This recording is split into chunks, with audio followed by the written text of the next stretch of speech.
Hello there my RPG lovers and welcome to another video. Cinemax is a video game developer from Czech Republic that's been making games ever since 1997. This small studio has around 5 RPGs and I actually covered one of them in one of my past videos. But in this video we're going to take a look at all of them in a chronological order. I did a similar video for another game studio not so long ago, so I'm probably going to name this one very similar. Even though it's technically not a franchise, it's more like a library of RPGs from one studio. I'm still not sure how I'm going to name this video, but anyway, most of these games have gone under the radar and they can be considered as obscure by today's standards. However, the stroke did not come. However, it seems like Cinemax is still around today, so they're obviously able to earn enough money to continue making games, which is great. They also made a lot of smaller games which have nothing to do with RPGs, but that's not the focus of this video. So, were these RPGs any good and should you try them out today? Well, let's find out. Get out of my way, loser! The first RPG from this studio came out in 2002 and it was called Necromania: Trap of Darkness. When I first saw the gameplay for Necromania, I thought it's going to be a traditional Diablo-like isometric ARPG, but that couldn't be further from the truth. This game has a hilarious intro cutscene where you can see a couple of skeletons. What the fuck? They worked and thieved, loved and hated in the same way as those anywhere else. And then you learn about a guy called Bill Cockton, the lure of Absurdia. Yeah, I'm not making this up. All changed when Bill Cockton came to power in Absurdia. He was gentle. It's a very entertaining intro for the game, and it's obvious that it's not taking itself too seriously. That kinda translates to the gameplay as well. See you in hell! So what's the game all about? Well, it's a pretty interesting concept actually. You get to choose one of 7 different characters, and the main goal is to find all the artifacts on the map, go through the portal, and you win. Then you get to do all of that all over again on new maps. All characters are trying to do the same, and they can fight you, fight between themselves, set up traps, and so on. Every character has unique stats and a unique spell, but the traps you can use are all the same. The AI in this game is surprisingly pretty good. For example, they can set up the teleportation trap right below the trapdoor, which is actually what killed me the most on the first level.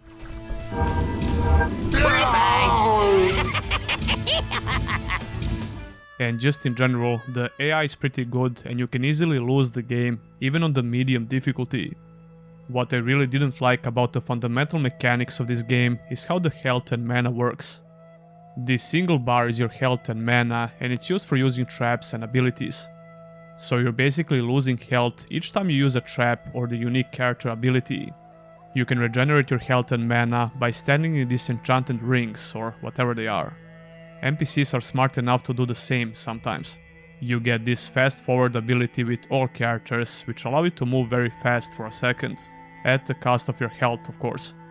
I mean, you gotta appreciate the effort from developers to try something non-conventional, but if it doesn't feel right, well, then it's just bad and it should be criticized. You pig! Come to think of it, we could say that about the whole game, and not just about the health/mana system. The concept for the gameplay loop is interesting at first, but it quickly gets very boring, at least for me. You won't find an interesting RPG progression system, even though Necromania has something that could be described as a light progression system. But it's a far cry from a traditional RPG progression where you level up your character, get new abilities and gear. Speaking of which, there are some items you can pick up which just boost your stats a little bit, I assume. Other than that, you can't loot or equip items in the game except the traps, which are also not mandatory. Yeah, you could go through the entire game without using a single trap, which is kinda ironic. The action itself is also pretty simple. All characters get one basic attack, which can be used with the right mouse button, and it just doesn't feel very good or satisfying. I can see how this game could be really fun in multiplayer modes. In fact, it seems like the main focus was on the multiplayer, considering how the gameplay loop works. Labeling this game as an RPG is also a bit of a stretch. Necromania is abandonware and I can't recommend trying it out, but it shouldn't be forgotten.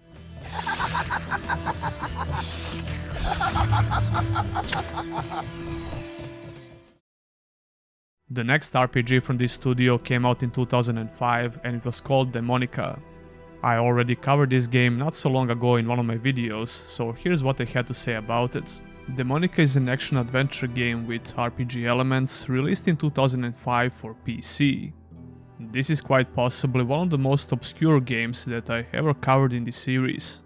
It's abandonware, so you can't buy it nowadays. I had a lot of problems with the recording because most of it turned out to be a black screen. This is not an uncommon problem when I try to record such old games, which no longer have any kind of support from the developers or the community. But the game itself works great for me, and I didn't have any crashes, so that's something. Daemonica is heavily focused on the storytelling, for better or worse. You play as a beast hunter who arrives in a small village to solve a murder. This game reminds me a little bit of The Witcher. It has somewhat dark atmosphere and some horror elements. Come to think of it, there is no daytime in this game, it's always dark and sometimes it rains. I think it's an interesting design choice and there is a legit reason for that within the story. The overall vibe of the game is very appropriate for the type of the story that Daemonica is trying to tell. Even though the dialogue is not voice acted, there are a lot of narrated story segments. The main character is narrating those segments every time that something notable happens. I don't usually rejoice in the victory over somebody so wretched, but this time I had to smile for the first time in a long time when I saw the horror in his eyes. He's a beast hunter, and I don't think I need to explain why he reminds me of Geralt from The Witcher. There is a ton of dialogue in this game, so you need to do a lot of reading. I'm not exactly crazy about reading in RPGs, but it all depends on how the game is presented. Most modern RPGs, which have a bunch of dialogue, are easily digestible because of the presentation, and the voice acting helps a lot, obviously. But even when these games don't have any voice acting, it's really important to present the dialogue in a right way that's not going to overwhelm you and make the dialogue and the story boring. The thing is, the story in Daemonica is actually quite good. It starts off with a simple murder investigation and it turns out into something a lot bigger than that. I mean, it's obvious that something bigger is happening because you play as a beast hunter. There's not a ton of NPCs that you can interact with, but they all have a lot of things to say. The problem is, a lot of the dialogue is not important for the story. There's also not a clear indication which dialogue can progress the main story, although it won't take long for you to find the right NPC. The village is not very big, and there are only a handful of houses and buildings that you can enter. This will expand a bit when you progress through 5 different acts, but overall the map is very small. You're going back and forth, do a lot of talking, some fighting here and there, and solve puzzles. You're trying to solve a murder, but the mayor has already executed the suspect. It turns out that guy was innocent, but that was kinda obvious. It's a well-written story, but like I said, the presentation is not very good. There are just walls of text in a lot of these dialogues, which quickly gets boring. So if you don't mind the bad presentation and everything I had to say about this, you're probably going to enjoy the story in this game. I personally rarely play any game just for the story, even when I know it's really good. An empty table won't help me much. So what about the gameplay? Well, the combat encounters are few and far between.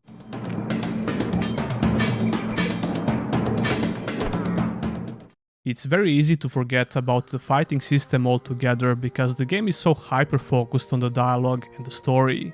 I didn't know what to expect when I tried this game, but I certainly didn't expect this. There is literally 2 mechanics in the entire combat system, a simple click to attack and a block button. That's it. No skill trees, no character progression, no itemization, nothing. Well, you can pick up plants and make some potions and interact with some items here and there. Excellent. Now I require the right herbs. The menu has very extensive information about NPCs and the story, which is good if you get into it. As for the RPG elements, I guess the story has some important decisions to make, but I'm not even sure if they even affect anything. Overall, I think this game could have been really good if it had a proper combat system and a bit better presentation. You can play it only for the story and if you don't mind reading a ton of text. It's not a very long game, but that also depends on your reading speed. However, the stroke did not come.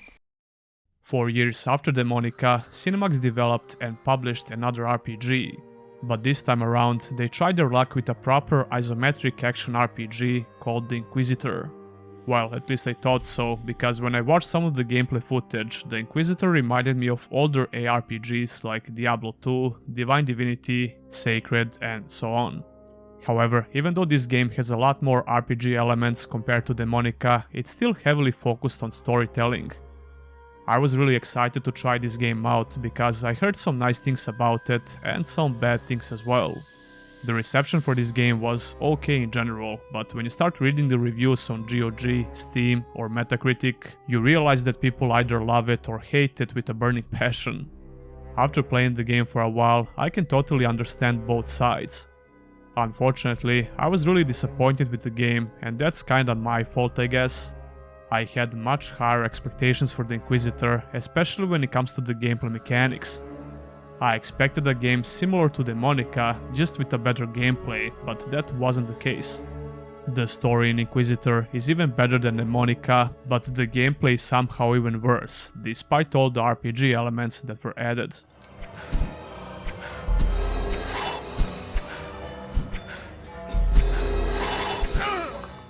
There is a very nice intro cutscene which introduces you to the setting and the story, but before that you get to choose between a paladin, a thief or a priest. I went with a paladin, which was a mistake according to a lot of people who previously played the game.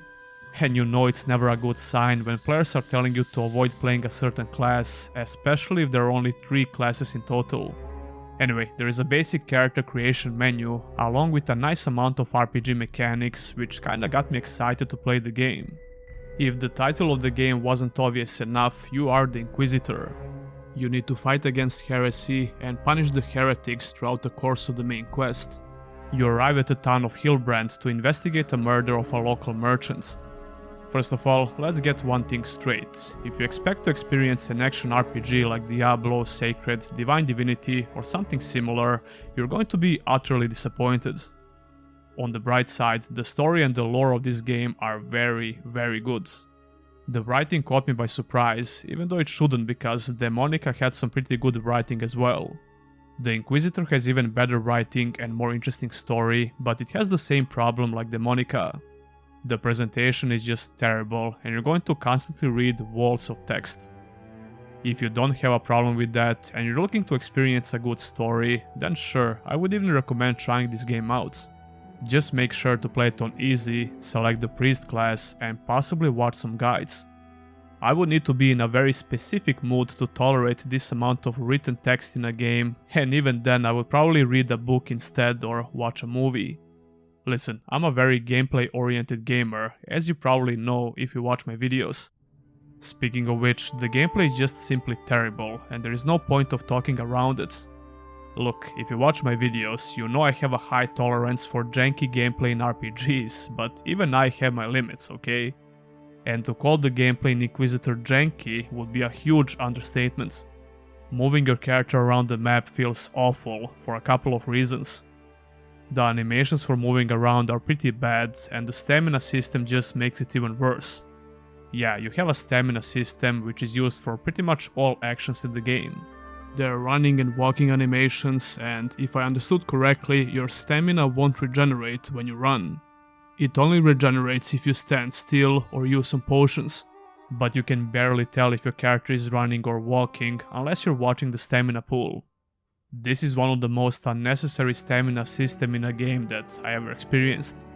The RPG elements in the game are fine, but that's totally irrelevant when the core gameplay loop is so terrible. I mean, I get that the developers were trying to emulate that old school ARPG design, but I think they failed miserably. I played those old ARPGs and all of them feel much better compared to Inquisitor.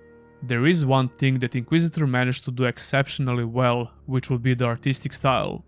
The game truly looks like it came in early 2000s in the best way possible. I've been playing a lot of those games lately, and if I didn't know the Inquisitor came out in 2009, I could easily believe that it came out in early 2000s. I really wanted to love this game because it looked like something I would really enjoy. And it kinda bothers me because all that Cinemax had to do is try to implement a simplistic action combat on top of this great setting and the story, and they would have an amazing RPG. Easier said than done, I guess.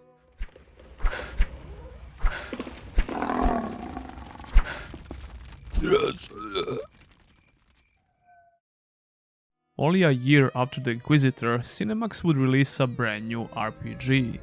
It was called Numen Contest of Heroes, and it was a third-person action RPG. Numen has a Greek mythology setting, and this visual style still holds up, kinda. I mean, the fidelity is pretty bad, but the art style is decent, and you know I have a soft spot for vibrant colors in RPGs. God damn, I sound like a bitch. Loser. For a moment there, I thought I was playing Titan Quest, but in third person. Numen starts by letting you choose between a boy or a girl, and these characters are actually brother and sister. You'll get to do some quests related to them, and get the hang of the basic features on the first islands. Numen didn't leave good first impressions on me, but it gets a bit better as you progress. The gameplay is very static, you just stand there, use your abilities, and wait for your characters to execute them. This kind of gameplay can be fun in a full party and real-time pause, like in many CRPGs. But when you only have one character to control, it doesn't really make a lot of sense, unless you're trying to develop an MMORPG. A very old MMORPG, but still. Come to think of it, this game feels like playing a single-player MMO, and not in a good way, unfortunately. The gameplay is very slow and not that interesting, and the same can be said about the story. However, I didn't want to quit the game early on, because I saw that it has some potential with the RPG elements, and I also like some other features that we're going to talk about. The map, or maps to be more precise, are open and free to explore. Numen has various small islands to explore, usually by taking a boat on a specific place on the map. The beginning of the game is pretty slow, and you need to do some basic quests related to your sister and the villagers. You can explore some dungeons as well, do some side quests, and just get the hang of the controls. Speaking of which, controlling your character feels okay until it doesn't. Moving around feels fine until you stumble upon steep terrain and your camera starts shaking like mad. You'll get plenty of those moments since pretty much all maps have steep terrain. The game feels extremely janky in those moments, but it's not a huge deal breaker. I also had some weird terrain bugs, I guess, where my character goes crazy and you hear the range sound effect 100 times in a row.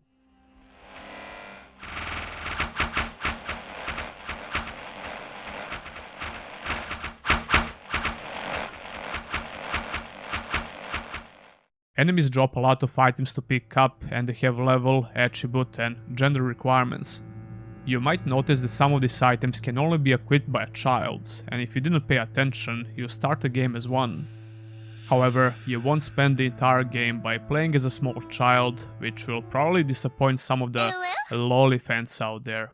You sick fuck. When you get to a specific main quest, all of a sudden you're all grown up. More islands open up, and you get to see what's this game actually all about. The beginning island of the game, where you spend your time playing as a child, is not very challenging. The difficulty really picks up when you become older and start doing quests from this point on. Enemies have different levels, and you need to keep up with your new gear, increase your attributes when you level up, and get new abilities. Right before you grow up, you'll need to select a god to worship, which also defines your playstyle. I went with Artemis, which gives you some unique ranged abilities. The reason why I chose to play as a ranger is because it feels a bit less clunky. It's still clunky as all hell, especially if you pull a couple of enemies at once, which is something that you want to avoid at all costs. If you weren't convinced about the MMO inspiration for the gameplay, you actually select the enemy with tab.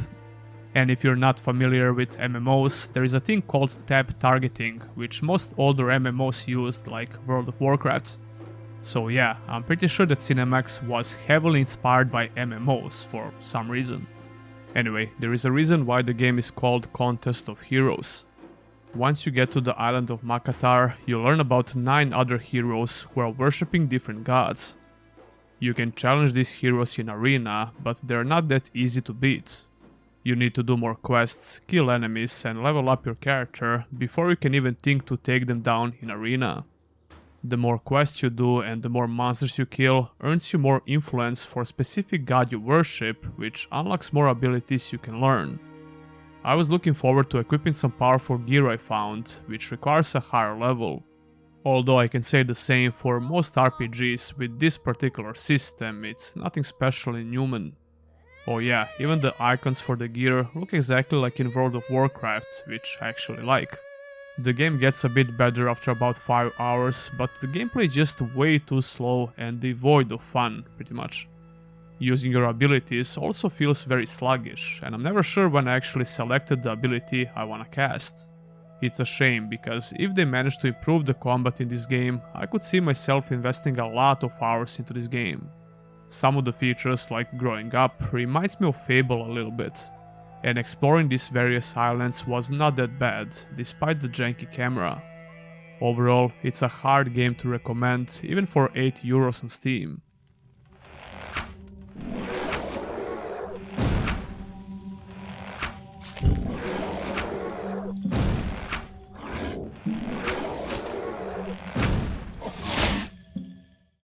Cinemax will take a break for making RPGs after Numen.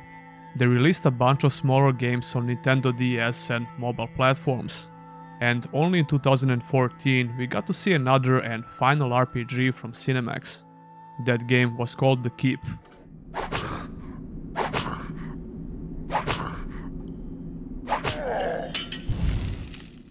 The Keep was a dungeon crawler RPG with grid-based movement that was originally released on Nintendo 3DS.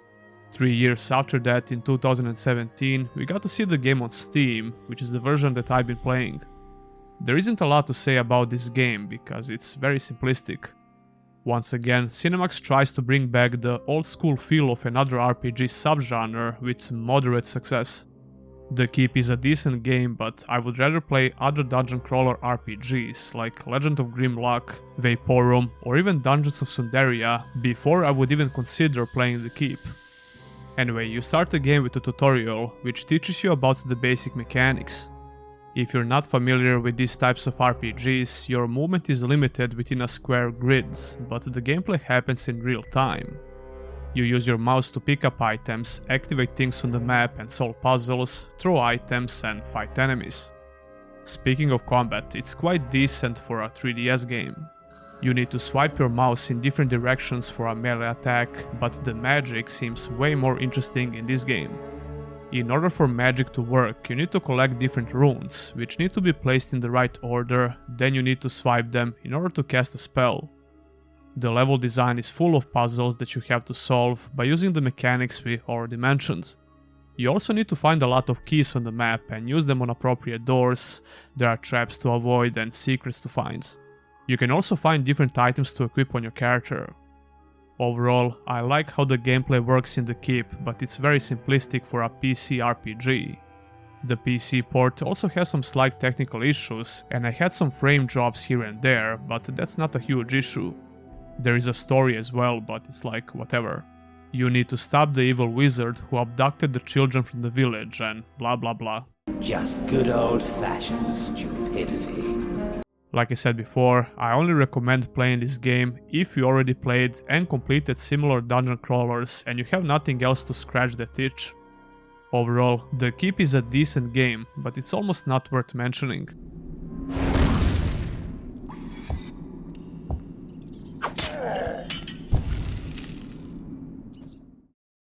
Cinemax is definitely a very interesting little studio that wasn't afraid to experiment with the RPG genre. Unfortunately, this was their blessing and a curse. They never seemed interested to make a sequel for one of these games. By creating a sequel, that would allow them to use the experience they acquired previously and make the sequel into a much better game, in theory. On the other side, you gotta admire the courage to experiment with different RPG subgenres and still find moderate success. After all, Cinemax is still developing games today. But I would love to see what would happen if they focus all of their resources and manpower into creating a single RPG, but I doubt that will ever happen because it will be a huge risk. It was fun to try out these games for the video, but I would not consider any of them as hidden gems, unfortunately. Tell me, did you play any Cinemax RPGs, and what's your opinion about them? Leave a comment down below. See you in hell! Be sure to subscribe if you enjoyed the video. You can also support me by becoming a YouTube member or a Patreon. I also have some cool t-shirts and hoodies in the theme of the channel, so check that out as well. Huge thanks to all of my current supporters, and I'll see you in the next one.